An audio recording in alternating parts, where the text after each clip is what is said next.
Since late October 2024, Georgia has been engulfed in a wave of protests that have significantly impacted the nation's political climate. Thousands of citizens have taken to the streets to express their dissatisfaction with the current government's policies, drawing both national and international attention.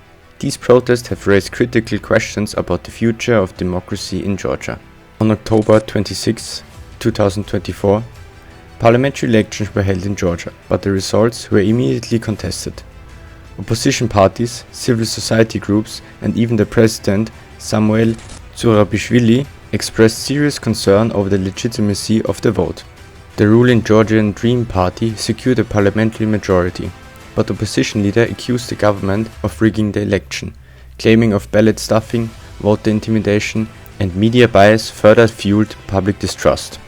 Adding to the controversy, Mikhail Kavelasvili, a politician aligned with the Georgian Dream, won the presidential election as the only candidate on the ballot. The lack of real competition reinforced accusation that the government was dismantling democratic institutions. Just a month after the contested election, on November 28, 2024, the Georgian government announced that it will suspend EU accession talks until 2028. This decision contradicted previous election promises and came despite widespread public support for EU membership.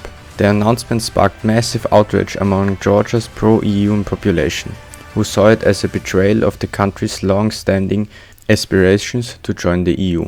Many viewed this move as evidence that the Georgian Dream was shifting the country closer to Russia, heightening fears of foreign influence over domestic policies. With these two events, the disputed election and the abundance of Georgia's EU aspirations, the stage was set for national-wide protest that would last for months. What started as a political dispute in late October 2024 quickly escalated into one of the largest protest movements in Georgia's modern history. At first, demonstrators gathered in Tbilisi to contest the election result, but within weeks, the protests spread nationwide, drawing in tens of thousands of Georgians from all walks of life. The unrest started almost immediately after the October 26 parliamentary election, when the ruling Georgian Dream party declared victory. Opposition leaders and civil society groups refused to accept the result, alleging widespread election fraud. By October 28, protests had already erupted in Tbilisi Restovali Avenue, the heart of Georgia's political district. At first, the crowds were made up mainly of opposition supporters and student activists, but within days, thousands of ordinary citizens joined in, demanding fair elections and government accountability. For weeks, the protesters remained largely focused on the election fraud, but on November 28, everything changed. The government made a shocking announcement. It was suspending Georgia's EU accession talks until 2028. The decision sent shockwaves through the country. Georgia has long been one of the most pro-EU nations in the region, and many saw this as betrayal of the country's future. The following day, on November 29th, Tbilisi saw the largest demonstration yet. Over 100,000 people filled the streets, waving EU flags and chanting the government to resign. As the protests intensified, so did the government response. Riot police used tear gas, water cannons and mass arrests to disperse crowds. But this only fueled public anger. By early December, the movement had spread beyond the capital, with demonstrations erupting in Kutaisi, Batumi, Rustasvi and Zugdidi. Within weeks, the demonstrations had evolved into a full-scale uprising. On December 13, after just 16 days, there had already been over 100 protests across the country. Roads were blocked, government buildings were surrounded, and activists began organizing human chains to prevent police crackdowns. In some regions, protesters occupied municipal buildings and called for the resignation of local officials. Meanwhile, in Batumi, demonstrators blocked the port, disrupting trade routes and putting economic pressure on the government. Many expected the movement to lose momentum by the new year, but the opposite happened. By January 2025, the protests had become larger, more organized and more determined. On February 25th, the opposition called for a general strike. Workers from multiple sectors, transport, healthcare, education and industry, walked off the job in solidarity with the demonstrators. Businesses shut down, public transport came to a halt, and major cities ground to a still stand. The message was clear. This was no longer just about the election, it was about the future of the country. By March 5th, 2025, the protests had entered their 90th consecutive day. Tens of thousands of people were still in the streets, and there was no sign of backing down. Georgia was now in the midst of its largest running mass protests in modern history. Although the demonstrations began in Tbilisi, they quickly spread across the country, with major protests taking place in Kutaisi, where protesters blocked highways and occupied city offices, in Batumi, where demonstrators shut down the port, disrupting trade and transport, and in Rastavi, where industrial workers staged walkouts, bringing the factories to a halt. But what makes these protests different? Firstly, they are massive. Some protests have drawn over 100,000 participants, and daily demonstrations still attract tens of thousands of people. Secondly, they persist. This is not a one-time event. The protests have continued for over 3 months, despite government crackdowns. And lastly, unlike past protests, which have often been driven by political parties, this movement includes students, workers, civil servants, and ordinary citizens from across Georgia. What started as a response to election fraud has become a battle for Georgia's democratic future. Protesters are demanding new elections, the release of detained activists, and the return of Georgia's pro-EU path. As the movement continues, one question remains. Will the government give in to public pressure, or will Georgia enter a deeper political crisis? After months of demonstrations, the Georgian protest movement have developed into a highly organized and strategic force. What began as spontaneous rallies in response to election fraud and EU accession suspensions has evolved into a coordinated campaign of resistance. Protesters have adopted diverse and creative methods to sustain momentum and pressure on the government. So, how are these people exactly protesting? From mass rallies to strikes and civil disobedience, Georgians are using every tool at their disposal to make their voice heard. Rustaveli Avenue in Tbilisi has remained the epicenter of the protest, with thousands gathering daily in front of the parliament. In Batumi and Kutaisi, demonstrators have occupied municipal buildings and government offices, disrupting official operations. Protesters have also used human chains and road blockers to prevent police crackdowns and restrict government movement. On February 25, 2025, Georgia witnessed its largest nationwide strike in decades. Workers from multiple industries, transport, education, healthcare, and manufacturing walked off their job, bringing entire cities to a stillstand. Public transportation shut down, grounding buses and trains across the country. Teachers and university professors cancelled classes in solidarity. Factories and businesses closed, amplifying economic pressure on the government. Protesters have draped government buildings with EU flags, a direct rejection of the government's decision to suspend EU accession talks. Silent marches and candlelight vigils have been held to honor detained activists and victims of police brutality. Demonstrators have painted streets and squares with EU symbols and anti-government slogans to spread their message beyond protests. Initially concentrated in major cities, the protests have now spread to smaller towns and villages, where rural communities, traditionally less politically active, are joining in, showing that the discontent is nationwide. The movement is no longer just about election fraud. It has become a fight for democracy, justice, and Georgia's future in Europe. Protesters have outlined 3 major demands. Number 1. Elections under international supervision. Protesters want the October 2024 election results annulled and new parliamentary and presidential elections held under the supervision of EU and international observers. They demand an independent election commission to ensure future votes are free and fair. Number 2. The release of detained protesters and the end of political repression. Hundreds of activists, opposition figures, and journalists have been arrested or disappeared since the protests began. Demonstrating are calling for the immediate release. Human rights organizations have reported widespread police brutality, torture, and illegal detentions, which protesters demand to be investigated. Number 3. Reintegration into the EU accession process. Many Georgians see EU membership as their country's best path forward. The suspension of accession talks was seen as betrayal, and protesters are demanding the immediate resumption of negotiations. Some groups are also calling for sanctions of government officials responsible for derailing Georgia's European integration. Despite government crackdowns, the protests are growing stronger and more organized.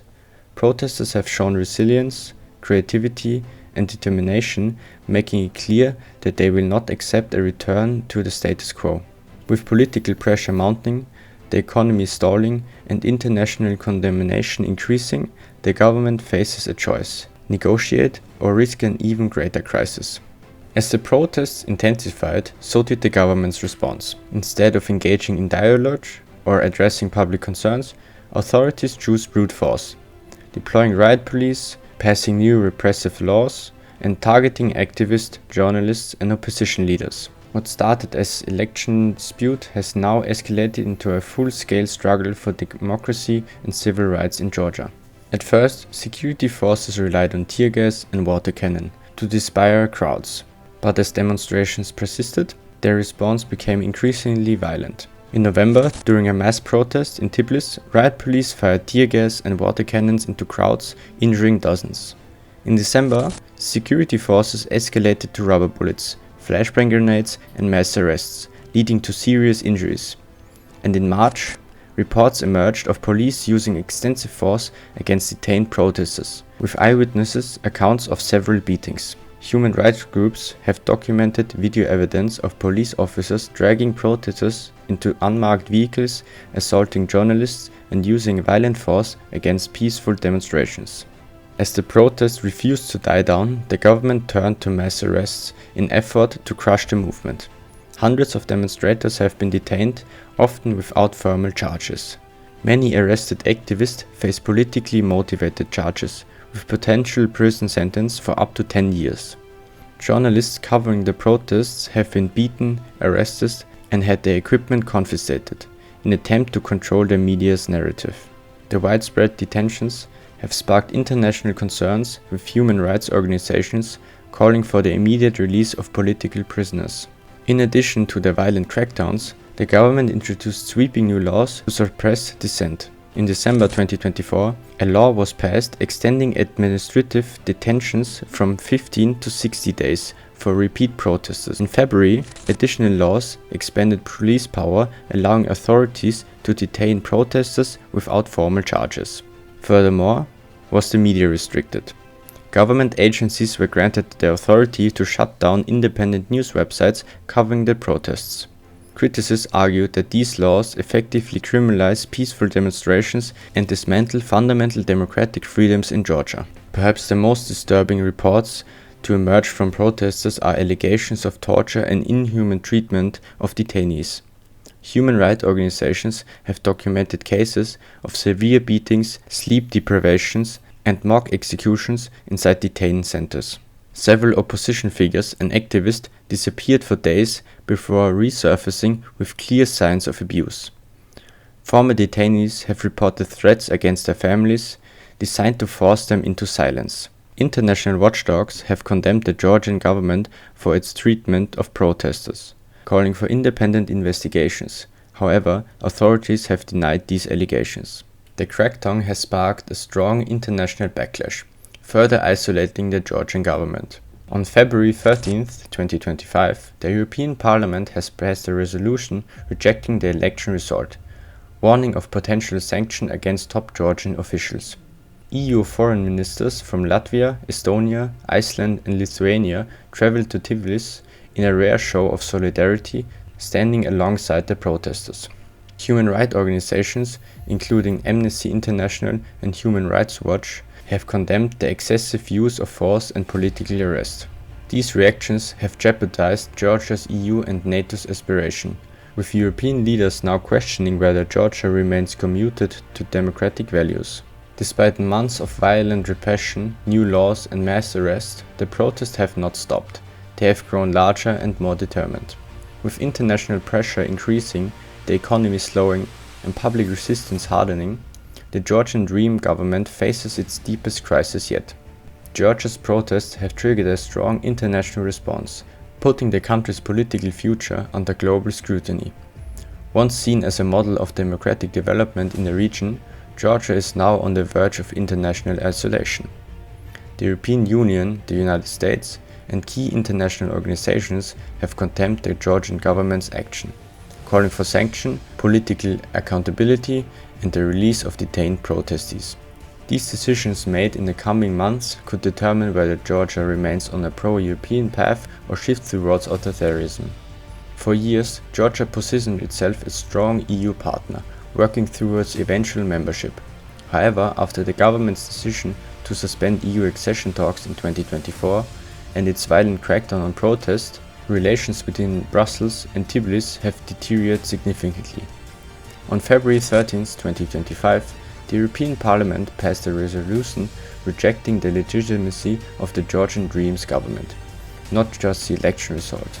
The EU resolution explicitly called sanctions on Bidisan Ivanishvili, the Georgian Dream founder and power broker, top government officials, judges aligned with the regime, pro-government media owners. Council of European PACE resolutions, Parliamentary Assembly of the Council of Europe, PACE, has also called for new parliamentary elections and the release of political prisoners. The EU's harsher response yet signals that Georgia's European future is at serious risk. If the government continues on its current path, it could face economic and diplomatic consequences, including the freezing of EU funding and trade agreements. While Georgia has long sought closer ties with NATO, its current political crisis raises concerns about its democratic commitment. There are no official statements which confirms NATO's official stance, but instability and repression with Georgia could complicate further security cooperation. Any shift away from democracy could undermine Georgia's military partnership with NATO, as alliance members expect political stability and democratic governance from potential members. Without strong democratic institutions, Georgia's aspiration for NATO integration could be severely delayed. US lawmakers are increasing pressure on the Georgian government. Senator Roger Wicker, chairman of the Senate Armed Services Committee, has called for sanctions against Georgia's Dream Party's leader. US lawmakers are also discussing future diplomatic measures, including restricting military aid and economic partnership if democratic backsliding continues. While Washington has not yet imposed direct sanctions, continued repression for stronger actions in the coming months. But is there a silent winner? There are no official confirms on Russia's current stance, but many analysts fear that Moscow stands to gain from Georgia's turmoil. Pro-Kremlin media has painted the protesters as Western-backed coup attempt, fueling government claims of foreign interference. With Georgia's tie to EU and NATO uncertain, some fear that the government could seek closer ties with Moscow as a fallback strategy. While Georgia has historically resisted Russian influence, any weakening of EU and NATO ties could shift the country closer through Moscow's orbit, a scenario that many pro-democracy Georgians fear. Also, there are no official reports to confirm the full extent of the economic fallout. Long-term instability could severely impact Georgia's economy. Foreign investors may hesitate to commit to a country with growing political instability. Georgia's currency, the lira, could face devaluation if international confidence weakens. Tourism, one of Georgia's key industries, may suffer as continued protests deter visitors. If sanctions are imposed or EU funding is frozen, Georgia could face economic stagnation, adding even more pressure on the government to find a resolution. So, what's next for Georgia? The Georgian government is at a turning point. It can either listen to international domestic pressure, hold new elections, and restore democratic reforms, or double down on repression, risking further sanction, economic decline, and political isolation. With global attention focused on Georgia, the government's next move could define the country's future for decades.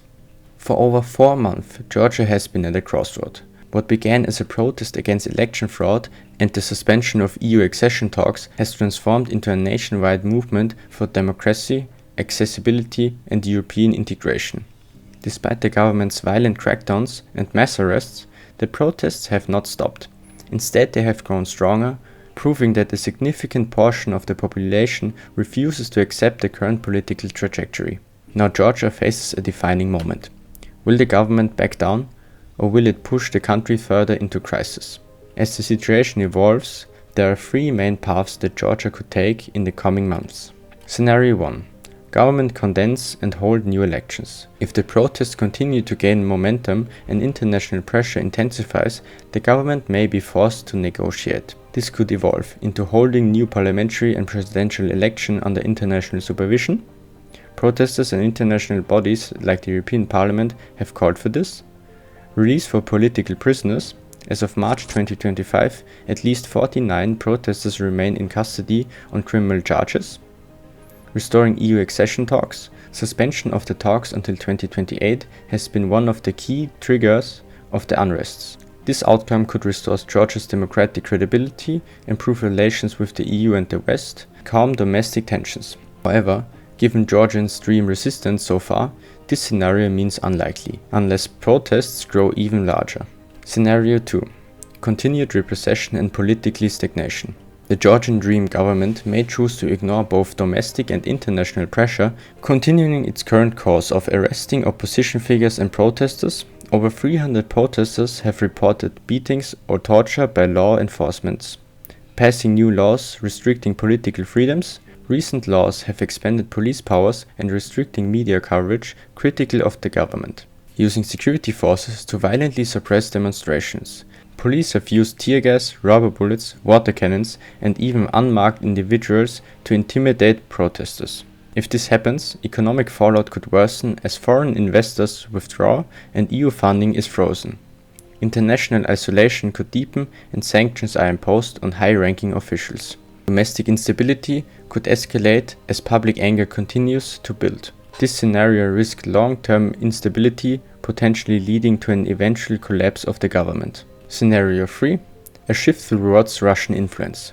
While Georgian leaders deny moving closer to Moscow, some analysts fear that if relations with the West completely break down, the government may seek economic or political support from Russia, similar to other post-Soviet states. Georgian Dream could adopt Russian-style authoritarian measures to suppress dissent further. The country may abandon its aspiration for EU and NATO membership entirely. For many Georgians, this is the worst-case scenario. Public distrust in Russia remains extremely low due to historical conflicts like the 2008 war and ongoing occupation of Abkhazia and South Ossetia. This path would likely face fierce resistance from the population. Regardless of which path Georgia takes, one thing is certain: the country will never be the same again. The protests have reshaped Georgia's political landscape, creating a new generation of activists demanding democratic change. The government's legitimacy is in question, both domestically and internationally. Georgia's foreign policy's future, whether aligned with the European or drifting towards authoritarian, will be determined in the coming months. This crisis has become a battle for the soul of the nation, one that will define Georgia's place in the world for years to come. But the big question remains: will the government back down? Will Georgian Dream hold new election, listen to public demands and restore democracy? Or will Georgia spiral further into repression, risking total international isolation? As Georgians continue to march, strike and resist, the government faces a choice that will shape the future for generations. Let us know your thoughts in the comments below. And if you like this video, please like, subscribe and hit the notification bell. With that being said, see you in the next one.